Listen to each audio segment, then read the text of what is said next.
Pamela Powell with Real Honest Reviews. As most of you know who have read any of my reviews, I am not a comic book hero kind of movie fan. However, this one wasn't bad. It actually held my interest at 2 hours and 23-ish minutes. I stayed awake for almost all of it. Little dull point here and there. Special effects were absolutely amazing. There was actually a little bit of a story. It's very violent.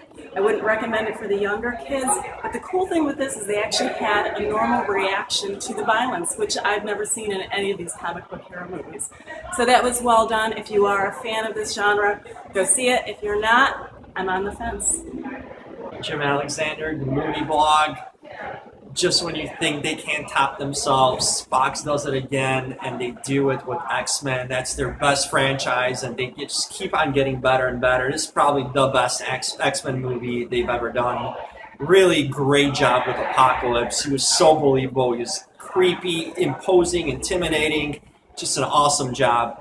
The new blood is nicely mixed in with the veterans. It's going to be interesting to see how they're going to move forward, but a good introduction through the new cast of Cyclops, Jean Grey, and Nightcrawler.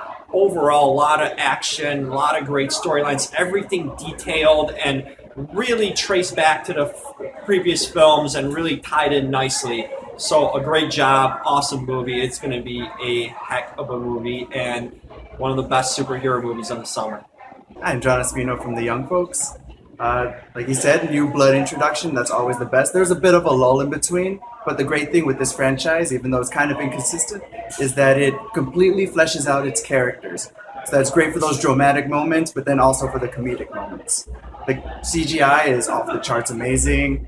Seeing everything disintegrate in 3D, you're going to really enjoy that. And there's a few surprises in there for the fans of the past franchise or of the comic books, so just keep watching. Tom Shanahan from EveryMovieHasALesson.com. I have to agree with some of the sentiments on the panel and still kind of be in the middle. As a franchise, this has done a fantastic job of kind of coming back from the dead. 10 years ago when it was X-Men Last Stand, I thought this franchise was cooked. There's no chance they can pull this back. 3 movies into a little bit of a rehash and a reboot and a time machine. They've got something here that can bring new people in, can keep old fans happy and do something just interesting with it. And the film holds up in terms of being the big entertaining thing that we thought it would be. I think for fans of the comic, it's always still kind of book is better than the movie revisionist kind of if you like it, if you like it, if you don't, you're in between.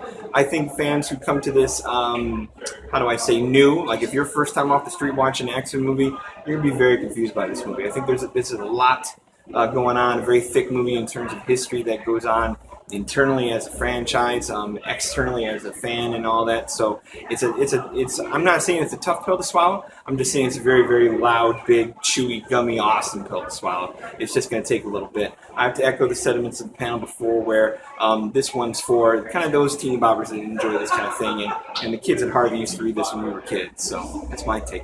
I have something to add to that. I am not a big fan of this kind of stuff, and I don't know the history of all of this. However, I was able to follow it, although I still don't know Speedy Guy's name. I'll ask one of my fellow critics what his Quicksilver. name is. Quicksilver.